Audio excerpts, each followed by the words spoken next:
Adik-adik semua, kalian tahu nggak 100.000 lagi? 100.000 lagi kan Anda? Kita akan mencapai 1 juta subscriber. Wow. Keren banget Kak Daniel. Kak Daniel nggak nyangka. Dan tahu nggak adik-adik, kalau kita berhasil, harusnya kita lakukan sesuatu kan Anda? Kita akan kasih hadiah spesial. Dan hadiahnya adalah Syuting bareng Superbook Kids Club bersama Kak Nanda dan Kak Daniel. wah. Dan bisa jadi ini syutingnya bukan di kantor ya Kak? Di mana dong? Kita akan ajak adik-adik kita untuk naik gunung mungkin. Mungkin juga ke tempat rekreasi. Pokoknya kita akan ajakin satu orang yang beruntung subscriber kita untuk kita syuting bareng tim Superbook. Seru banget Kak Daniel. Gak sabar deh aku sampai 1 juta subscriber. Gak sabar. Makanya adik-adik kalian tunggu apa lagi? Cepet subscribe sekarang juga. Siapa tahu nanti kalian yang kita ajak. Dan biar makin semangat gimana kan Anda? Kalau kita sampai 1 juta subscriber, kita juga akan bagi-bagi hadiah buat adik-adik kita yang beruntung. Jadi makin banyak hadiah. Kita mau rayakan 1 juta subscriber ini nanti. Ayo, kita harus segera mencapai 1 juta subscriber bersama-sama. Subscribe sekarang. Hai adik-adik, bertemu kembali bersama aku, Gizmo. Hari ini kita akan melihat sebuah kisah yang luar biasa. Kalian sudah siap? Ayo kita mulai Superbook Kids Club hari ini. Shalom adik-adik, ketemu lagi di Superbook Kids Club bersama Kak Nanda dan Kak Olive. Selamat tahun baru 2020. Oh my god, akhirnya Kak Nanda tahun baru juga. Artinya apa tuh? Tahun baru, semangat baru, dan pastinya Superbook Kids Club akan semakin seru lagi bareng Kak Nanda dan Kak Olive di sini. Karena ini awal tahun ya, Benar. Kak Olive dan adik-adik. Kak Nanda mau kasih tantangan nih buat Kak Olive dan juga buat adik-adik Superbook yang lagi nonton di rumah. Wah, tantangan apa tuh? Kan Nanda jangan yang susah-susah ya. Soalnya Kak Olive belum siap nih kalau push up 50 kali. Tenang, nggak akan yang membuat kalian capek ya. Challenge-nya tuh simple tapi akan seru banget. Namanya adalah share satu resolusi unik kalian di tahun 2020. Wah, menarik banget tuh. Kalau resolusi itu kayak apa ya? Hal yang pengen kita capai. Betul. Yang kita inginkan di tahun 2026 ini. Betul. Kira-kira adik-adik pengen apa gitu. Betul, tapi harus yang unik. Bukan cuma aku mau rajin belajar. Iya, jadi perubahannya ke arah yang positif ini, yang bagus. Harus yang kreatif dan lucu-lucu. Berarti kalau gitu resolusi unik dari Kak Olive 2026 ini adalah apa ya? Mungkin belajar bikin kue kali ya, tapi nggak gosong. Nggak boleh gosong. Gimana tuh Kak Nanda? Unik, lumayan. Resolusi unik aku adalah gak mau nambah koleksi boba tiap minggu. Rajin banget ya, harus Iya. tiap minggu ya ampun gulanya lo. Bener, makanya harus dikurangin. Benar. Oke, sekarang giliran adik-adik Superbook, coba tulis di kolom komentar. Ayo, tulis di resolusi bawah. unikku di tahun 2026 adalah titik-titik. Titik. Nanti minggu depan kan Anda sama Kak Olive akan bacain ya. Iya nih, siapa tahu kan resolusi kalian tuh dibacain langsung di Superbook Kids Club Bener. episode selanjutnya. Dan jangan lupa ya, tag teman-teman kalian di kolom komentar biar mereka juga ikutin challenge ini. Yuhu, tapi Kak Olive sadar nggak sih kadang-kadang tuh ya resolusi kita tuh ya cuman resolusi ya. Kita tulis di awal tahun dan seminggu kemudian kita lupa. Kita lupa, balik lagi gitu, masak kuenya gosong lagi. Iya kali ya, makanya yang paling penting tuh bukan cuma ganti kebiasaan, tapi adik-adik juga harus minta sama Tuhan buat apa? Kasih hati yang baru. Betul banget, setuju banget sama Kak Olive. Dan tema kita hari ini adalah tahun baru, hati baru. Kan Anda tadi tuh banyak buat adik-adik yang udah nulis resolusi di kolom komentar loh. Betul. Mungkin kita bakal baca sekilas kali ya. Ada yang bilang Ada yang mau rajin bantu mama. Wow. Terus ada juga yang resolusinya pengen bisa masak Indomie tanpa gosong. Gimana tuh maksudnya? Udah masak Indomie. Tapi nasi gosong ya, itu jangan kasihan. Tapi Kak Olive, kenapa ya setiap tahun itu kita bikin resolusi yang baru? Tapi kadang-kadang susah banget buat berubah, bener juga nggak? sih Kananda, aku juga mikir ya. Kayak Kananda aja tuh udah janji mau berhenti koleksi boba, minum boba. Kayak tahun lalu gitu. Tapi tiap Jumat tetap aja tuh nongol di toko boba. Iya sih, jadi ketahuan kan. Nah itu makanya kadang-kadang tuh kita mau berubah tapi hati kita tuh masih kayak yang dulu. Gampang menyerah, gampang mengeluh, gampang tergoda. Iya lagi. Jadi ternyata kalau mau sungguh-sungguh berubah kita nggak cukup cuman ganti jadwal. Kita juga harus punya hati yang baru dari Tuhan. Betul sekali. Iya. Nah, adik-adik Superbook, kalian tahu nggak ya, kalau Tuhan Yesus itu bisa kasih hati yang baru buat kita, hati yang lebih sabar, hati yang lebih sayang, hati yang lebih taat sama Tuhan. Iya Kananda, soalnya waktu kita itu hati kita berubah, itu otomatis perilaku kita, tindakan kita juga ikut berubah. Betul, misalnya nih dulu masih suka ngambek, sekarang jadi lebih sabar, jadi lebih cepat untuk meminta maaf. Iya. Dulu egois, semuanya punya aku, semuanya milik aku. Sekarang jadi mau berbagi. Bener, coba deh adik-adik coba tulis di kolom komentar. Tahun ini aku mau hati yang lebih titik. Coba lengkapin sendiri. Misalnya lebih sabar, lebih mau mengasihi, lebih mau maafkan. Dan jangan lupa kasih juga emoji di komentar kalian ya. Kalau kamu juga mau punya hati yang baru, kalian kasih emoji love. Nah, adik-adik, barusan kan kita udah bahas tentang hati yang baru. Hati yang baru. Sekarang Kak Olive sama Kananda mau ajak kalian lihat ada 3 orang di Alkitab yang hatinya benar-benar diubahkan sama Tuhan. Karena Tuhan tuh bisa ubah siapapun. Dari yang keras kepala, dari yang sombong, dan dari yang jahat banget nget. Bener sih. Kita mungkin mulai dari yang pertama kali ya Boleh, Kananda boleh. ya. Seorang yang dulu suka marah tapi hatinya berubah jadi pengasih. Wah. Adik-adik tahu nggak? Pasti tahu lah ya. Gimana kalau kita nonton sekarang Gas, ceritanya? oke. Kalian udah Kita sabar saya. Di sini persembunyian mereka.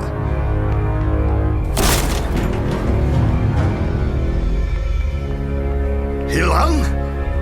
Cari mereka. Pasti masih di sini. Saya yakin mereka mencoba untuk lari. Mereka bergerak dari Yudea melalui Samaria dan Galilea sampai ke Syria. Ada kubu murid-murid Yesus tinggal di sini, di Damaskus. Imam besar, saya butuh surat pribadi dari Anda untuk memimpin rumah ibadat di Damaskus agar mereka mendukung saya mengakhiri infeksi ini untuk selamanya. Pengikut Yesus ini telah mengabaikan hukum Musa. Baiklah, akan kuberikan. Dengan begitu, aku akan membersihkan Damaskus dalam seminggu.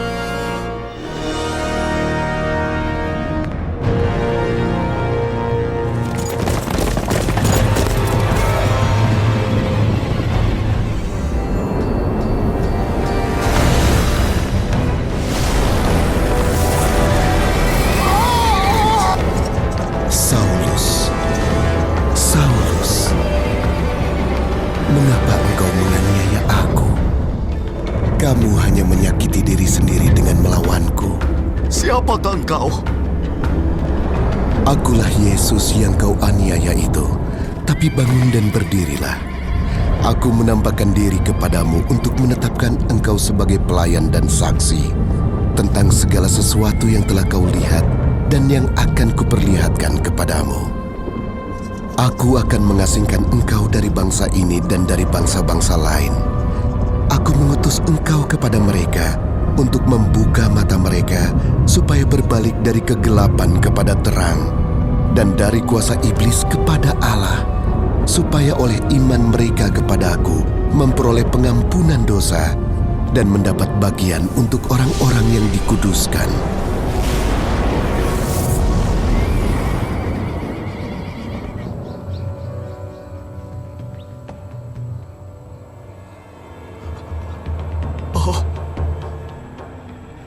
Saulus, apa yang terjadi? Aku tidak bisa melihat. Aku buta. Bawa aku ke Damaskus. Yesus berbicara padaku dan aku saku. Pasti kepalanya terbentur. Bawa dia ke Damaskus seperti yang dia mau. Saya akan kembali ke Yerusalem.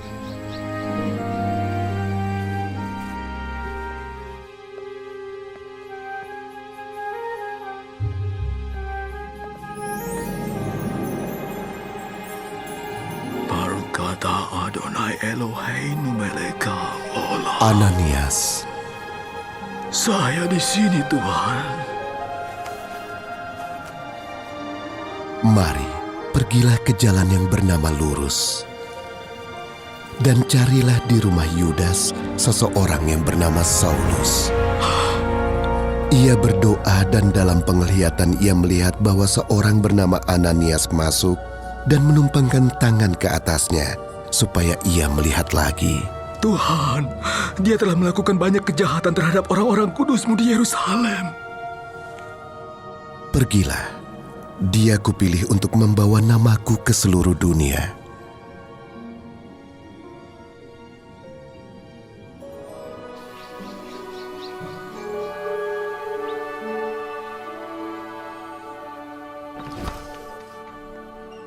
Siapakah itu?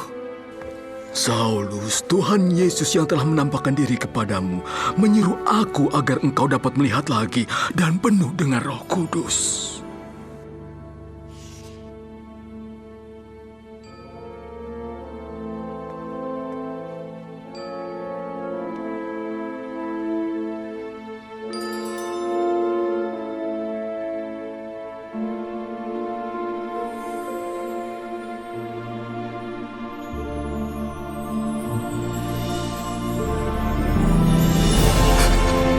Tuhan telah memberitahu kau akan melakukan hal ini.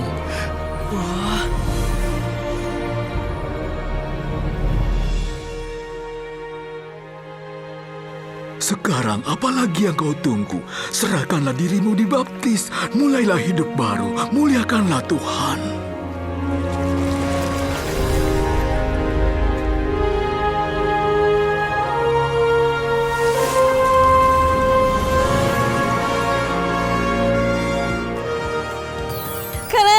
Adik-adik keren banget ya. Coba deh bayangin, dulu tuh Paulus benci banget sama pengikut Yesus. Tapi setelah Tuhan bicara langsung sama dia, hatinya berubah total. Betul banget Kak Olive. Dari orang yang jahat banget, jadi orang yang menolong orang banyak supaya menjadi kenal sama Tuhan. Dan ternyata waktu Tuhan sentuh hati seseorang, hidupnya itu berubahnya drastis Totally. banget. Total ya. Nah adik-adik, kalian mau juga nggak hatinya diubah jadi lembut kayak Paulus? Kalau misalkan kalian mau, tulis di kolom komentar, bilang Tuhan ubah hatiku seperti Paulus. Coba sekarang tulis di bawah. Wah, oke. Sambil kalian menulis, kita akan lanjut nih ke tokoh Alkitab yang kedua yang Tuhan ubahkan nih. Hatinya juga dia unik banget nih ya ceritanya. Dia itu orang kaya. Sekaya-kayanya. Tapi dia tuh pelit banget. Tapi waktu Tuhan Yesus mampir ke rumahnya, hatinya langsung berubah menjadi baik dan suka berbagi. Aku tahu siapa. Aku tahu ini siapa nih. Adik-adik tahu nggak? Tahu kan? Bener. Si kecil yang manjat pohon cuman bisa buat lihat Tuhan Yesus. Yuk kita nonton bareng kisahnya. Yuk.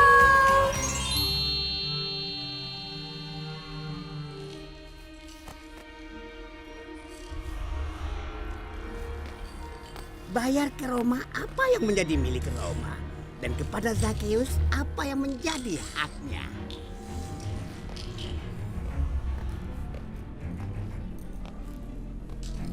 Bayar ke Roma apa yang menjadi milik Roma, Dan kepada Zakheus, apa yang menjadi haknya? Lalu beberapa...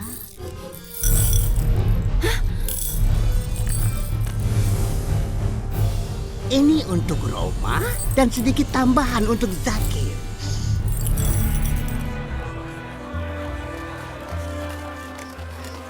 Anak-anak, aku dan Abner ada urusan yang harus diselesaikan. Kami akan menemui kalian kembali.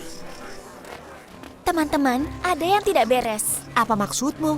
Tadi malam, ketika kalian tidur, aku mendengar Zakheus di kamar lain. Aku memperhatikannya dan melihatnya menghitung koin yang dia kumpulkan kemarin. Dia berbuat curang dengan mengambil keuntungan untuk dirinya. Tidak butuh waktu lama bagimu untuk mengetahuinya, bukan? Apa? Zakheus adalah orang jahat. Dia akan selalu begitu. Dan kalian harus jauh-jauh dari orang itu. Dia berbuat cukup baik pada kita. Hanya kalian, satu-satunya di seluruh Yeriko yang dapat mengatakan itu. Aku Jen, ikutlah dan lihatlah sendiri. Tapi aku butuh sedikit waktu lagi, Zakheus. Catatanku menunjukkan bahwa kau hanya membayar sebagian dari pajak. Dan aku sudah cukup sabar. Kami membayar pajak ke Roma berdasarkan pekerjaan kami. Tapi tiap kali kepala pemungut cukai memaksa membayar lebih, itu semua untuk dirinya sendiri. Zakheus selalu menuntut lebih. Bahkan kadang berpura-pura bahwa Roma menuntut pajak tambahan. Ini sama seperti biasanya. Ya, mungkin dia berdosa. Sedikit. Semua orang berdosa. Bahkan orang baik sepertimu, Joy. Kita semua orang berdosa, semuanya. Tapi Tuhan selalu siap untuk mengampuni kita. Iya, dia telah mencuri dari ayahku dan bahkan mengancam akan merebut rumah kami. Ada apa? Ada Yesus dari Nazaret. Dia datang ke Yeriko. Kau punya waktu 1 minggu. Yesus dari Nazaret ada di sini, di Yeriko. Aku harus datang melihatnya. Anak-anak, temanmu Yesus akan datang. Ayo! Maaf. Permisi, aku mau lewat. Bolehkah aku? Tolong, permisi. Kamu pikir Yesus ingin melihat pencuri seperti kamu? Tidak, tapi aku ingin melihat dia.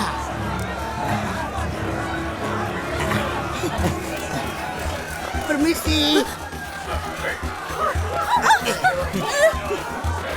Beri jalan. Permisi. Oh, aku punya sandal yang sama. Pergi dari jalanku. Tolong minggir.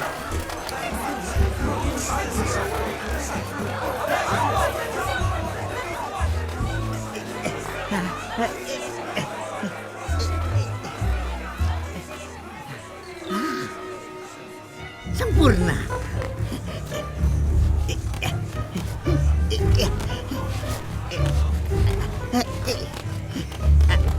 Wah, ada warga keji di sini. Apa kau di sini untuk menarik pajak pada Yesus?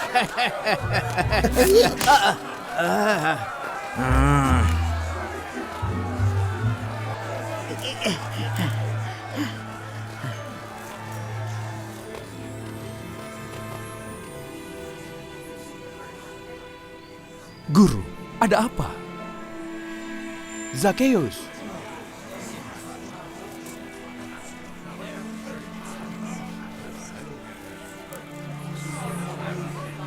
Cepatlah turun. Hari ini aku akan menginap di rumahmu. Apa yang dia lakukan? Seseorang harus memberitahunya. Zakheus seorang pemungut cukai. Pendosa dan pencuri.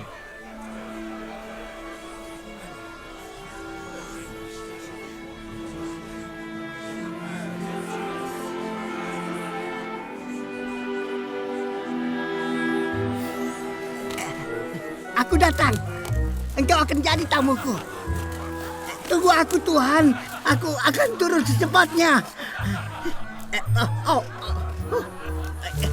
Aku akan seberapa jauh lagi?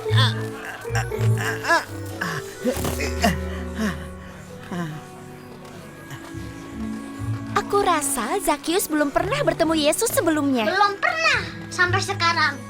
Dan dari semua orang yang berkumpul di Yeriko, Yesus memilih Seorang pendosa.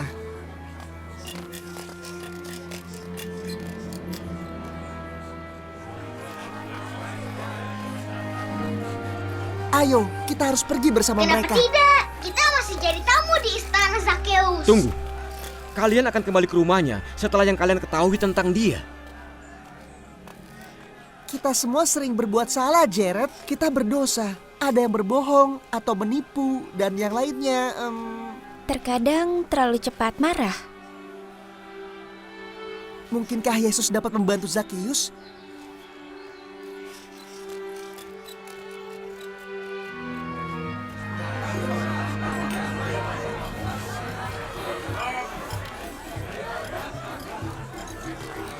Matius, aku mengerti dulu kau seorang pemungut cukai. Iya, tapi aku meninggalkan semuanya. Aku mengikuti Yesus sekarang.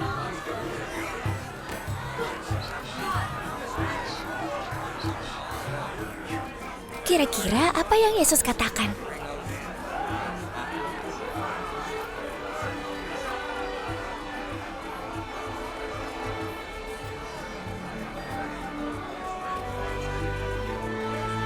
Aku mohon.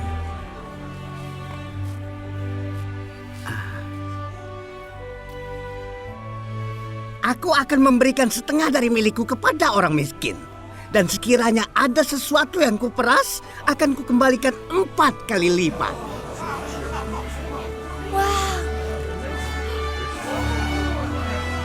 Hari ini telah terjadi keselamatan di rumah ini, sebab Anak Manusia datang untuk mencari dan menyelamatkan yang hilang. Saya lucu banget ya. Dia tuh manjat pohon tinggi banget ya. Cuman bisa biar lihat Tuhan Yesus lewat. Yesus malah bilang, Zakheus, aku mau makan di rumahmu.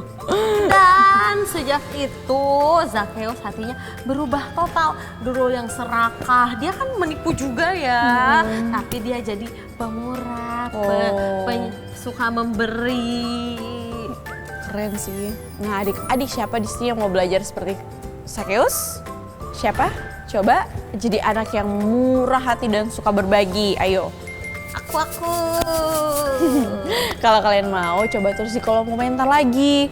Aku mau hati yang murah hati kayak Zakheus. Tulis. Oke, kita akan belajar dari orang yang terakhir nih, yang diubahkan sama Tuhan. Dan ini juga istimewa banget. Karena dia itu bukan cuma diubahkan hatinya, tapi juga dipulihkan. Tadinya dia takut, bahkan dia itu menyangkal kalau dia itu mengenal sama Tuhan Yesus. Tapi waktu Tuhan datang lagi sama dia, Tuhan kasih dia kesempatan yang kedua. Wow, itu pasti Petrus. Betul. Yuk kita tonton sama-sama bagaimana Tuhan Yesus ubah dan pulihkan hati Petrus. Let's go. Dan lihatlah tanganku. Ulurkanlah tanganmu dan cucukkan ke lambungku. Dan jangan tidak percaya lagi. Percayalah.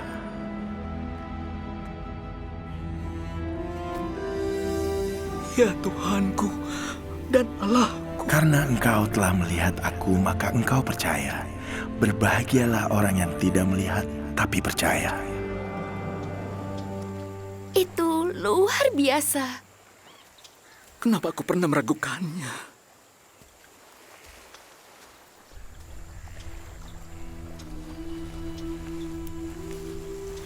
Aku akan menjala ikan.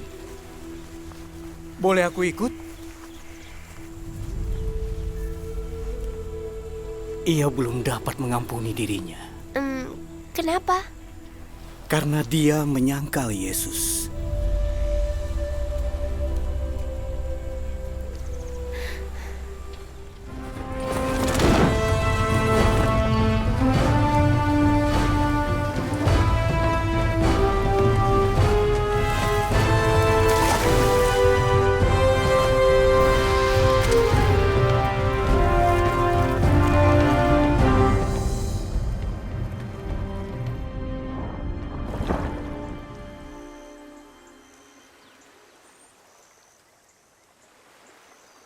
Selamat pagi.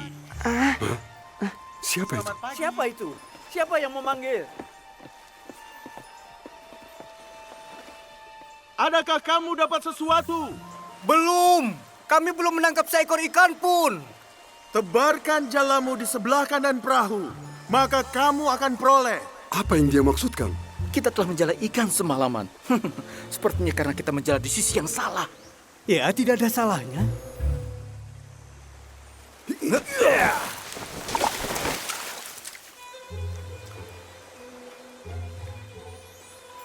Apa yang membuat dia berpikir ini akan berhasil? Gizmo,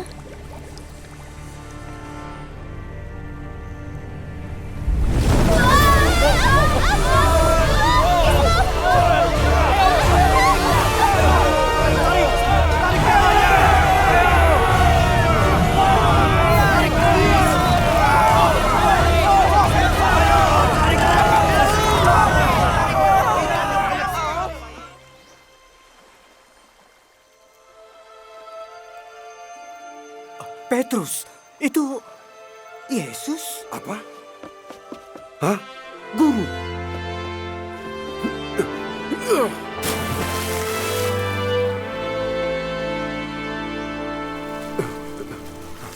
Tuhan, aku...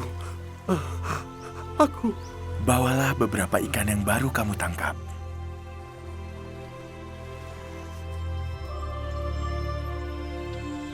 Sepertinya Yesus tidak marah terhadap Petrus. Ini luar biasa, terutama setelah apa yang terjadi. iya, itu membuat Petrus merasa sangat menyesal dengan perbuatannya. Ya, tentu luar biasa kalau kita bisa seperti itu. Mengampuni dan seterusnya, ya kan?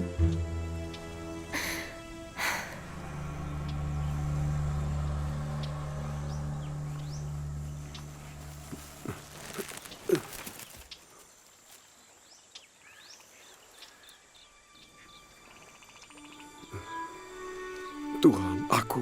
Simon, anak Yunus, kau mengasihiku lebih daripada mereka ini? Iya Tuhan, kau tahu aku mengasihimu. Gembalakanlah domba-dombaku. Simon, anak Yunus, apa kau mengasihiku? Iya Tuhan, kau tahu aku mengasihimu. Gembalakanlah domba-dombaku.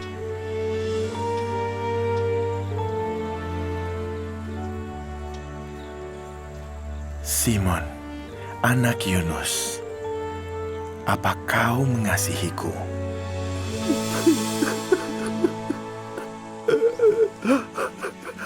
Tuhan, Engkau tahu segalanya. Engkau tahu aku mengasihi Engkau. Gembalakan domba-dombaku dan ikuti aku.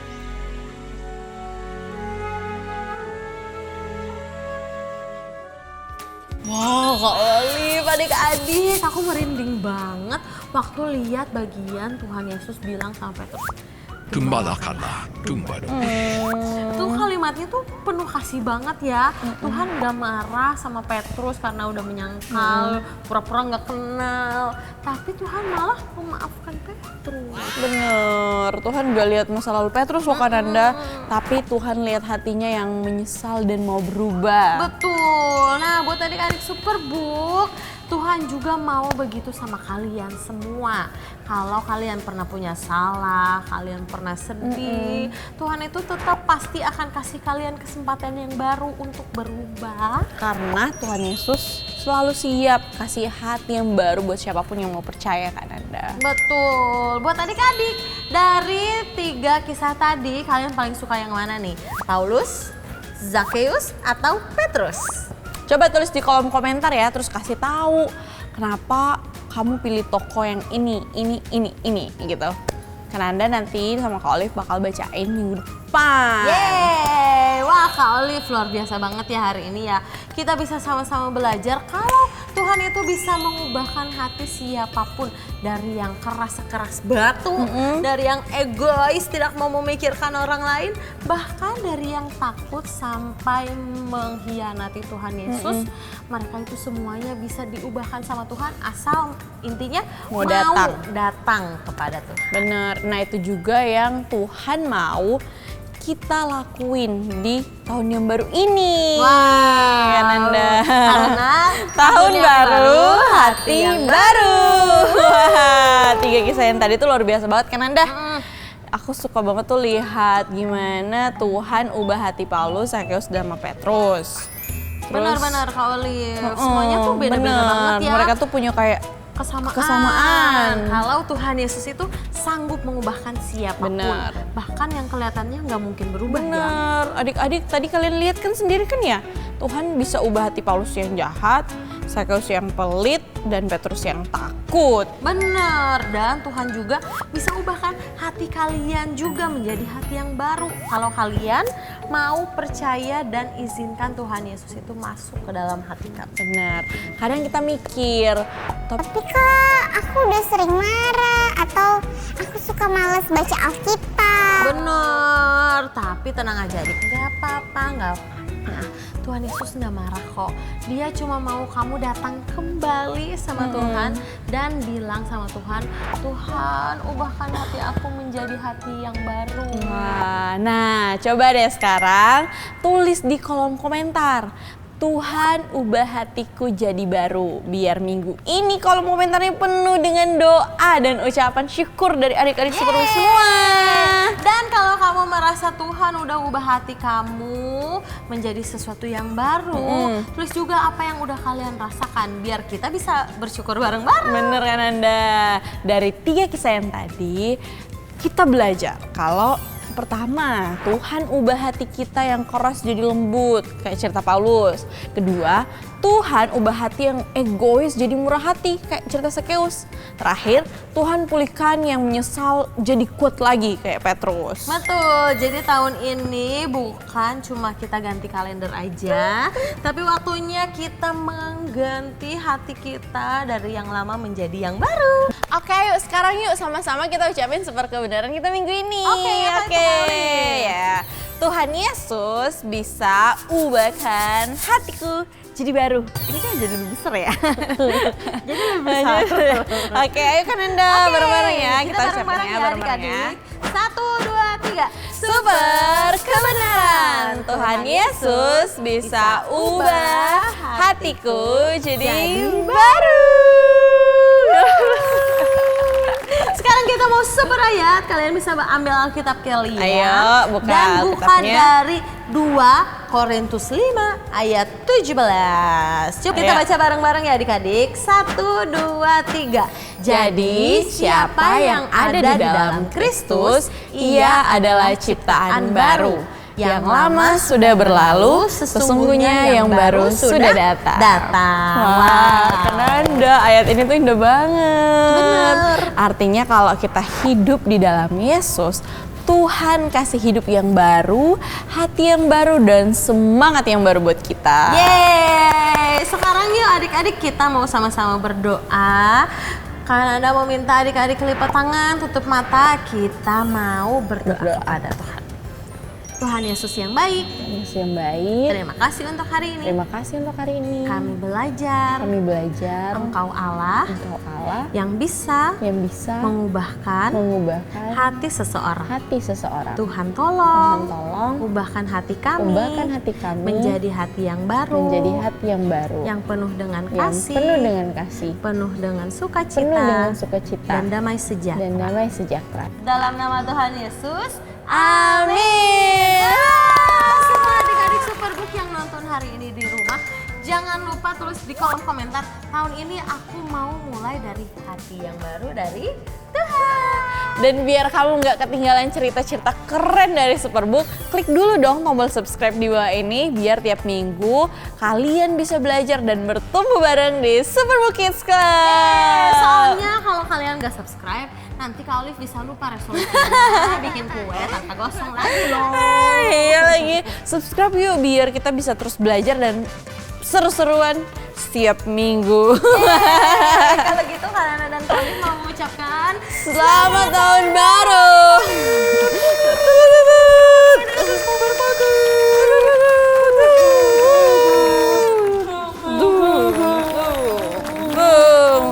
Hai adik-adik, papa, mama, om, tante, dan guru sekolah minggu semua. Sebelum kita mulai, Kak Rena mau minta tolong sedikit sama kalian semua. 77,3 dari penonton Superbook Indonesia belum mensubscribe YouTube Superbook Indonesia loh. Nah, kami lagi berdoa dan berjuang supaya angkanya turun menjadi 50%. Jadi kalau papa, mama, om, tante, dan kakak-kakak semua suka sama video-video di Superbook Indonesia, kami meminta tolong kepada papa, mama, om, tante, dan kakak semua untuk klik tombol subscribe. Ini akan bikin kita tambah semangat untuk membuat konten-konten yang lebih seru dan pastinya lebih memberkati adik-adik di seluruh Indonesia. Papa, mama, dan adik-adik semua, hari ini Kananda mau kenalin kalian ke salah satu adik Superbook yang mengalami perubahan karena nonton salah satu animasi dari Superbook loh. Penasaran kan? Yuk kita nonton kisahnya.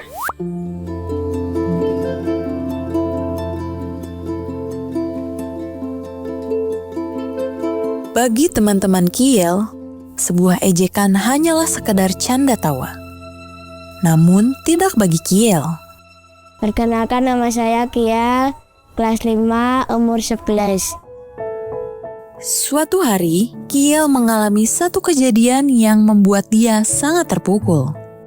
Saya orangnya minder. Saya di sekolah dibully karena saya giginya maju kayak kelinci.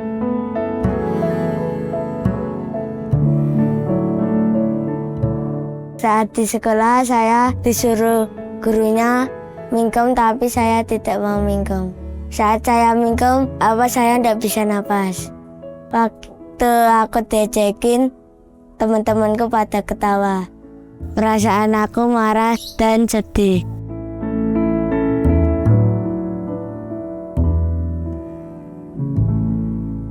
Perkenalkan, nama saya Susanti, ibunya Yeskiel Setiawan Wijayanto. Seringnya ya kalau main sama anak kecil di rumah gitu, enggak pernah keluar gitu, enggak.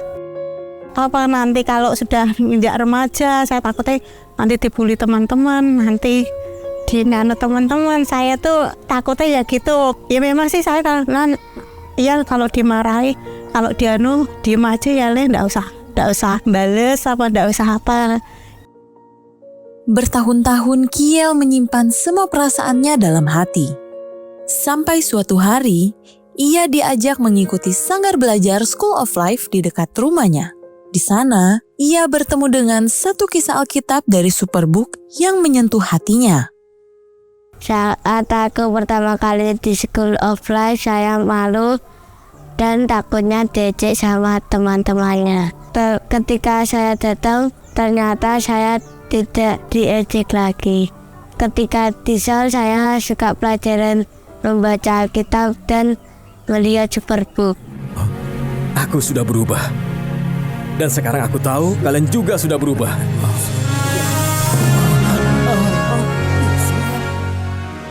Saya suka kisah Yusuf. Saya adalah orang yang penakut.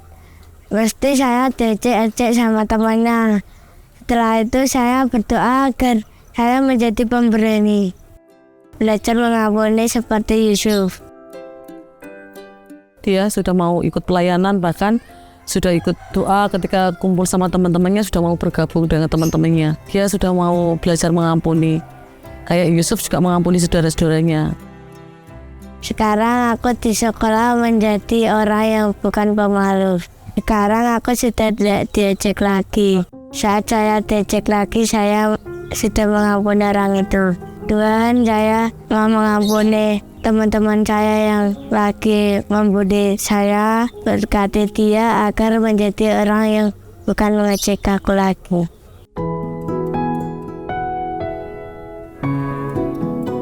Lewat Superbook dan sanggar belajar School of Life, Tuhan memulihkan hati Kiel.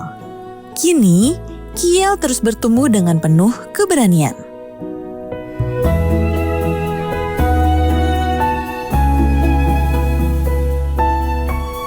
Terima kasih School of Life dan terima kasih Superbook.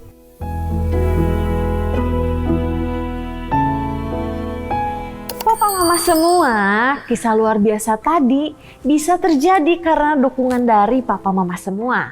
Dan Superbook akan bisa melayani lebih luas lagi dengan bantuan papa mama lainnya. Buat papa mama yang hari ini mau mendukung kami, caranya gampang banget. Papa mama bisa langsung scan QR code yang ada di layar kanan papa mama, lalu dukung kami. Berapapun dukungan dari papa mama semua, pasti kami pastikan akan sampai ke hati semua anak Superbook di seluruh Indonesia. Terima kasih papa mama, Tuhan Yesus memberkati. Selamat adik-adik, kalian berhasil melalui petualangan hari ini. Sampai ketemu di petualangan selanjutnya. Aku Gizmo, pamit.